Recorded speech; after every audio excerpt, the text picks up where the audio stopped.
네, 여러분 박수 크게 쳐주면서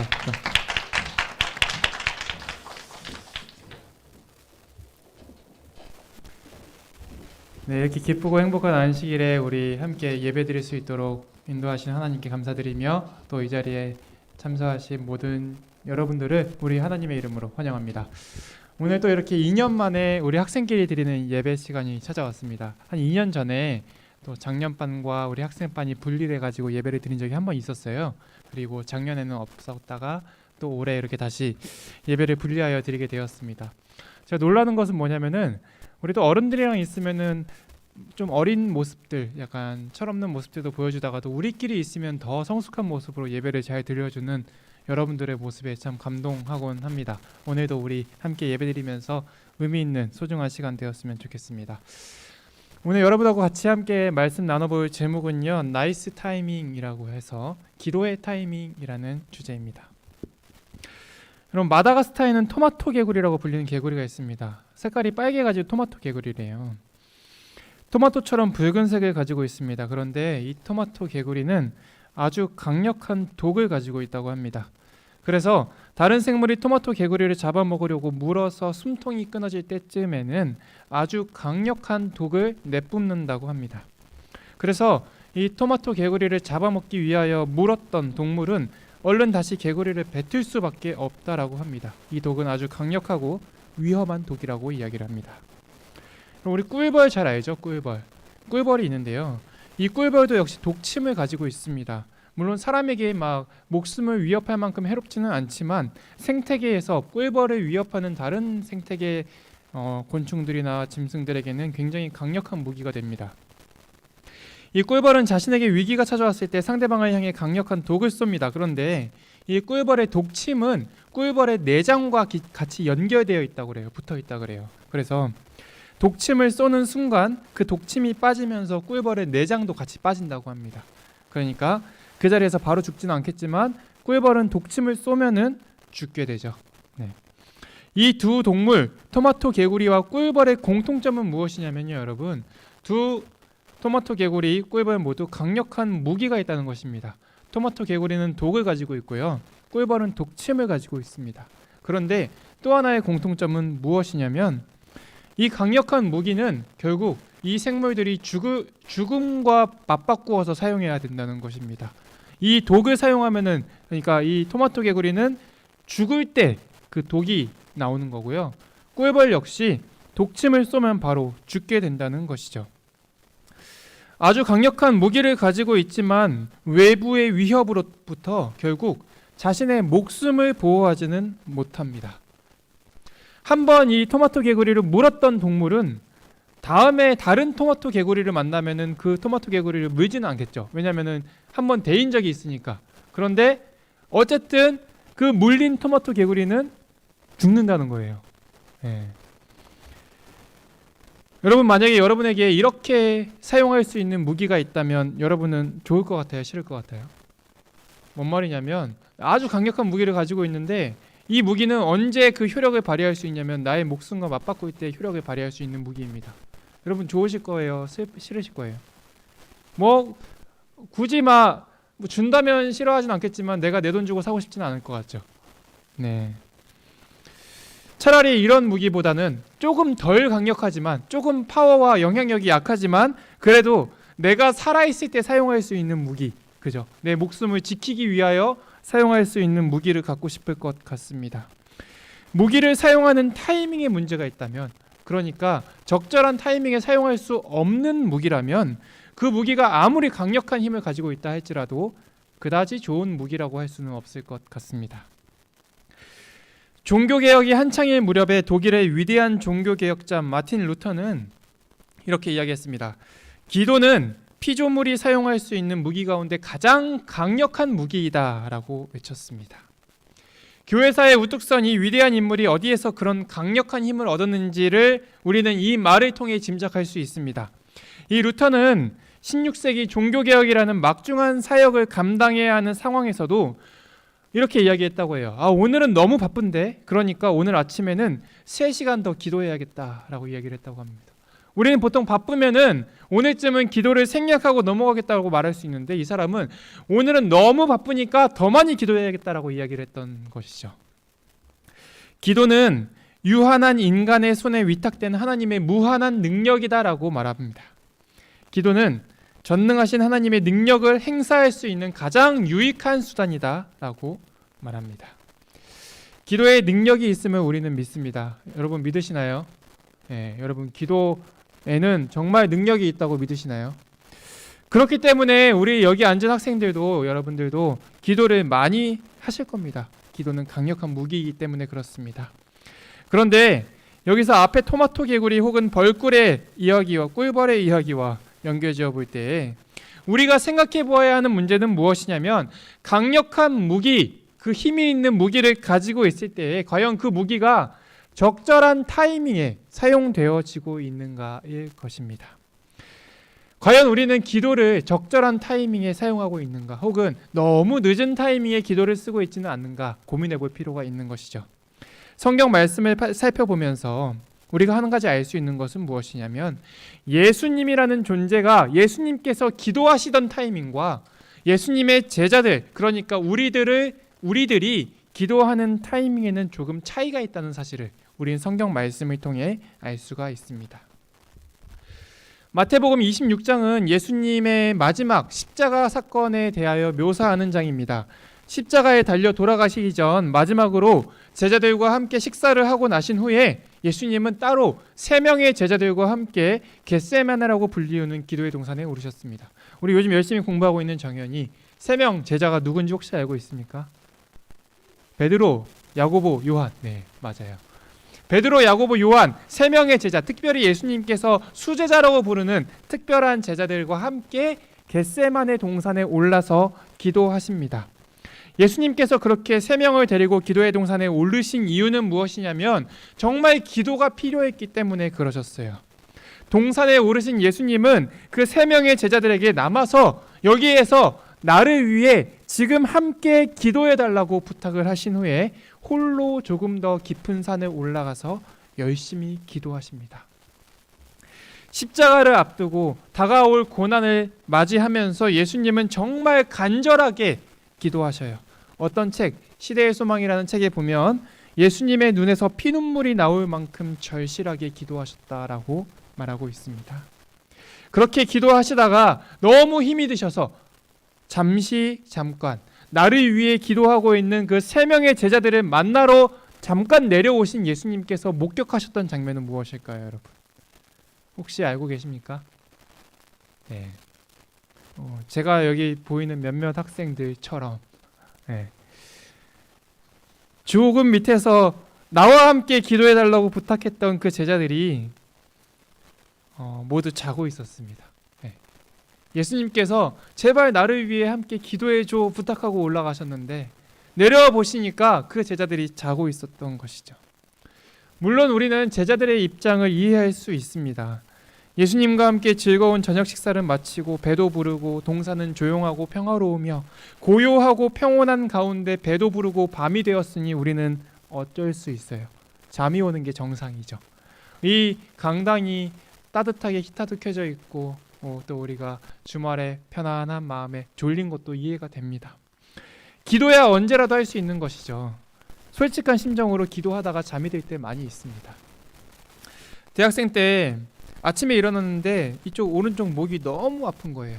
그래가지고 오늘 왜 이렇게 목이 뻐근하지? 잘 때 룸메이트가 이렇게 나쁜 짓을 했나 이렇게 생각을 해봤었는데, 알고 보니까 제가 전날 밤에 기도한다고 무릎을 꿇고 머리를 베개에 파묻고 이렇게 누워서 엎드려서 기도하는 거 있죠. 그렇게 기도하다가 그냥 그대로 잠이 들었던 것입니다. 그래가지고 아침에 일어났더니 목이 너무 뻐근했던 거예요. 목이 뒤로 꺾인 상태로 자다 보니까 그랬던 것 같습니다. 기도하다 보면 피곤할 수도 있고, 그래서 이렇게 잠이 든 제자들의 상태를 100번 이해할 수 있습니다. 이렇게 조용하고 평온하며 아무런 일도 일어나지 않고 있기 때문에 조금 기도를 멈추고 쉴 수도 있을 거라고 여겨져요. 그런데 그렇게 자고 있는 제자들을 예수님께서는 깨우셔서 바로 지금 나를 위해 함께 기도해달라고 말씀하십니다. 아무런 일도 일어나지 않고 조용하고 평온하고 그냥 일상처럼 지나가는 그 시간 가운데에 예수님께서는 제자들을 깨워서 나와 함께 기도해 달라라고 이야기를 하시고 다시 한번 올라가서 기도를 하고 또다시 내려오시는데 제자들은 여전히 자고 있었습니다. 그리고 다시 한번 올라가서 기도하고 또 내려오셨는데 여전히 제자들은 잠이 들어 있었습니다. 이 장면을 통해 우리가 알 수 있는 건 뭐냐면요, 예수님께서는 지금이 기도해야 할 타이밍이라고 생각하시고 제자들에게도 지금 나와 함께 기도하자고 말씀하고 계시는데 예수님의 제자들은 지금은 기도하지 않고 있는 상황이라는 것이죠. 예수님께서는 지금이 바로 기도라는 강력한 무기를 사용해야 할 타이밍이라고 말씀하시는데 제자들은 그 강력한 무기를 그냥 가지고만 있는 상황이라는 것입니다. 성경 말씀 마태복음 26장 이제 세 번이나 제자들이 자고 있는 장면을 지나치면서 이제 예수님께서 기도를 마치시고 세 번째 돌아오셨을 때 여전히 자고 있는 제자들을 깨우신 후에 이제 하시는 말씀이 마태복음 26장 45절, 오늘 아까 이유빈 학생께서 읽어주신 본문 말씀입니다. 이에 제자들에게 오사 이르시되 이제는 자고 쉬라. 보라, 때가 가까이 왔으니 인자가 죄인의 손에 팔리느니라. 예수님께서 세 번이나 기도를 하시고 내려오신 다음에 이제 자고 있는 제자들에게 됐다, 이제는 그냥 자라 라고 말씀하십니다. 그런데 예수님께서 그냥 자포자기하는 마음으로 자라고 말씀하시는 게 아니고 이제는 정말 너희가 자도 되는 때이니까 기도를 멈추고 잠을 자면서 쉬어도 된다라고 말씀하셔요. 그런데 그렇게 쉬어도 된다고 말씀하시면서 너희들이 이제는 쉬어야 될 때라고 말씀하시는 이유가 조금 이상합니다. 그 이유가 뭐라고 적혀 있냐면 이제는 때가 가까이 왔는데 인자가 죄인의 손에 팔리우는 때가 되었다라고 말씀하고 계십니다. 여기서 우리는 조금 이상한 점을 발견할 수가 있습니다. 왜냐하면 예수님께서 죄인의 손에 팔리우는 때가 되었다는 것은 예수님과 그 제자들에게 엄청난 위기가 닥쳤다는 순간이거든요. 제자들의 입장에서 보아도 무언가 엄청 위험한 상황이 벌어질 것처럼 여겨지는 상황인데 예수님께서 뭐라고 말씀하고 계셔요? 인제는 쉬라. 우리가 생각했을 때 우리의 생각으로는 여러분 그 고난과 시련이 닥쳐오면 뭐 해야 된다고 생각하십니까? 네, 기도해야 된다고 생각하시죠. 우리가 생각해 봤을 때 예수님께서 겪게 되실 고난과 시험은 이제 시작되는 것이기 때문에 이미 이 내용을 알고 있는 우리들이 봤을 때 이 사건 이후에 무슨 일이 벌어지냐면 로마 군병들이 찾아와서, 로마 군병들은 아니고요, 군병들이 찾아와서 예수님을 붙잡아가고 예수님을 향하여 신문하고 채찍질하고 가시면류관을 씌우고 모욕하고 침뱉고, 그러다가 종국에는 예수님을 십자가로 끌고 가서 그 못에 박아서 십자가에 달리우는 그러한 일이 벌어지게 됩니다. 우리의 생각으로는 그렇다면 바로 지금 그런 위기가 닥쳐오는 그 순간이 기도해야 할 타이밍이라고 생각할 수 있습니다. 방금 전까지는 기도하지 않았더라도 그런 위기가 닥쳐오면 기도해야죠. 그죠? 그게 우리의 생각입니다. 더욱더 열심히, 더욱더 간절히 기도하고 하나님께로 나아가야 할 때라고 생각할 수 있습니다. 그런데 우리의 생각과는 다르게 예수님께서는 그런 위기가 닥쳐올 테니 이제는 기도를 멈추고 자고 쉬라라고 말씀하고 있습니다. 아무 일도 없을 때에, 평온하고 고요할 때는 그렇게 열심히 기도하시던 예수님께서 정작 사건이 발생하고 위기가 터지니까 이제 그만 쉬라라고 말씀하시는 장면을 보았을 때에 예수님과 예수님의 제자들, 그리고 예수님과 우리들은 서로 기도하는 타이밍이 맞지 않다는 것을 알 수가 있습니다. 여러분, 예수님이 맞을까요? 예수님의 제자들이 맞을까요? 네. 예수님은 평소에도 엄청 열심히 기도하시다가도 정작 위기가 닥치고 문제가 생겼을 때에는 아무런 일도 일어나지 않은 것처럼 평온히 쉬시는 모습을 우리는 성경 말씀을 통해 참 자주 살펴볼 수가 있습니다. 예언의 신 말씀에 보면요, 예수님께서는 평소에, 그러니까 그냥 평범한 일상 가운데에 일과를 마치시고 기도를 하시며 밤을 지새웠다는 이야기가 굉장히 많이 나옵니다. 무슨 특별한 사건이 있는 게 아니에요. 그냥 평소에, 그냥 월화수목금 그냥 일상 가운데 밤을 지새우며 기도하셨다고 말하고 있어요. 그리고 아침에 일찍이 일어나서 기도로서 하루의 일과를 시작했다라고 말하고 있습니다. 평범한 일상 가운데 열심히 기도하시는 예수님의 모습을 찾아보는데, 또 특이한 것은 뭐냐면 성경 말씀에는 예수님께서 엄청난 위기가 닥쳐왔을 때는 기도를 안 하고 주무시고 계시는 장면이 나옵니다. 네, 이상해요. 예수님과 제자들이 배를 타고 가고 있었습니다. 그런데 배를 타고 가다가 엄청나게 큰 풍랑을 만났어요. 제자들이 깜짝 놀랍니다. 어부였던 제자들조차도 어찌할 수 없는 엄청난 풍랑이었어요. 제자들이 기도합니다. 그리고 기도하면서 누구를 찾냐면 예수님을 찾아요. 예수님은 어디 계시지? 예수님은 뭐하고 계시지? 근데 예수님 그때 뭐하고 계셨죠, 여러분? 네, 제자들이 너무 어이없었습니다. 이렇게 위기가 닥쳤는데 살기 위해 아둥바둥 힘을 쓰면서 하나님을 부르짖고 나 좀 살려달라고 부르짖고 있는데, 그 상황에서 예수님은 마치 아무런 일도 일어나지 않은 것처럼 뱃머리에서 주무시고 계셨다는 사실이에요. 말씀을 통해 알 수 있는 예수님의 기도 타이밍을 한번 찾아보려고 합니다. 예수님은 아무런 일도 일어나지 않는 고요하고 조용한 시간에는 기도하셨습니다. 그리고 큰 시련이 닥치고 문제가 발생했을 때에는 기도하지 않고 쉬셨습니다. 이런 예수님의 모습을 보면서 우리는 우리의 기도하는 타이밍과 예수님의 기도하는 타이밍이 서로 다르다는 사실을 인정할 수밖에 없습니다. 여러분은 주로 언제 기도하세요? 우리들의 기도 타이밍은 언제인가요? 여러분들이 가장 열심히 기도할 때는 언제였어요? 시험 기간을 맞이하면 우리 학교가 그래도 삼육학교가 맞구나라는 생각이 듭니다. 왜 그러냐면요, 이제 학생들에게 시험지를 나눠주고 종이 칠 때까지 잠깐 기다리는 순간이 있잖아요. 그때 기도하는 학생들이 보여요. 교실에서 누가 시키지 않아도 자기가 스스로 기도하는 학생들을 보게 됩니다. 참 우리 학교는 아직 삼육학교구나라는 생각이 듭니다. 저 역시 학창시절에 마찬가지였던 것 같아요. 시험지를 받으면 이 두근거리는 가슴을 진정시키기 위하여 두 눈을 감고 두 손을 모으고 누가 보든 말든 신경 안 쓰고 열심히 기도했습니다. 하나님, 제발 공부했던 것들이 잘 생각나게 도와주세요. 기도합니다. 이제 시험 시간이 시작돼가지고 문제를 풀다가 막 막히는 문제가 있으면 별표를 치고 일단 막 넘어갑니다. 그런 다음에 이제 마지막 끝까지 다 풀어놓고 별표 쳐서 못 풀었던 문제들 있잖아요. 그 문제들을 앞에 딱 놔두고 다시 기도를 시작했어요. 하나님, 분명 정답은 1번 아니면 2번인데 모르겠어요.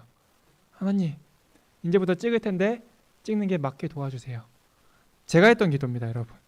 그렇게 기도를 하고 기적적 섭리를 기대하면서 기도한 후에 눈이 떴을 때 더 눈에 잘 들어오는 문제를 찍었어요. 그것이 하나님이 기도의 응답일 것이라고 기대하면서 그렇게 했습니다. 굳이 시험 기간만 그럴까요, 여러분? 우리는 뭔가 어떤 상황이 발생했을 때 기도하기를 시작합니다. 그렇죠? 네. 마치 예수님의 제자들이 큰 풍랑이 닥쳐오니까 기도했던 것처럼, 예수님의 제자들이 이제 십자가 사건이 닥쳐올 때쯤에야 기도해야 할 타이밍이라고 생각했던 것처럼, 어떤 문제가 발생하고 시험이 닥치고 고난이 발생되면 우리는 그제서야 기도하려고 무릎을 꿇습니다. 이게 우리의 솔직한 모습인 것 같아요. 시험이 닥치고 그래야지야 그때서야 기도해야 하는 타이밍이라고 생각합니다. 그런데 시험이 닥치기 전까지는 기도하지 않는 게 솔직한 우리들의 모습인 것 같습니다. 혹 하더라도 그렇게 열심히 기도하지 않는 것 같아요. 졸기도 하고 쉬기도 하고 다른 생각도 하고 바쁘면 빼먹기도 하고. 삼육대학교 기숙사 식당은 모든 학과생들이 함께 사용합니다. 기숙사생들이 모두 사용해요. 만나의 집이라고 했나요? 잘 기억이 안 나네요. 맞죠? 네, 저기 계시네요. 현역 분들. 음악학과에 다니는 고등학교 동창 한 친구가 하루는 저에게 와서 신학과생이 밥 먹기 전에 기도하지 않아도 되냐고 질문을 합니다. 무슨 소리야? 신학과생 밥 먹기 전에 꼭 기도하지. 그런데 이 친구가 신학과 누구누구는 밥 먹기 전에 기도하지 않고 밥을 급하게 먹는 것을 자기가 봤다라고 이야기를 합니다. 저한테 신고를 한 거죠. 맞아요. 저희는 일상 중에는 때로는 배가 너무 고파서 기도를 빼먹기도 합니다. 네, 그죠? 군대 가서 저에게 가장 큰 고민 중에 하나였던 게 뭐냐면요. 식당에서 밥 먹을 때 밥 먹기 전에 기도해도 되는가였어요. 네. 이게 상병 병장 문제 없어요. 내가 하고 싶은 대로 다 해도 됩니다. 네. 어차피 내가 숟가락을 들어야 후임들이 밥 숟가락을 들 수 있어요. 근데 이등병 때는 뭔가 배식을 받아서 자리에 앉아서 선임들과 함께 식사를 하는데 선임들이 밥 먹기 시작하는데 나 혼자 잠깐 기도를 하는 게 그렇게 눈치 보이더라고요. 때때로 눈치가 보이고 불편하면 일상 중에 기도를 멈출 때도 있습니다.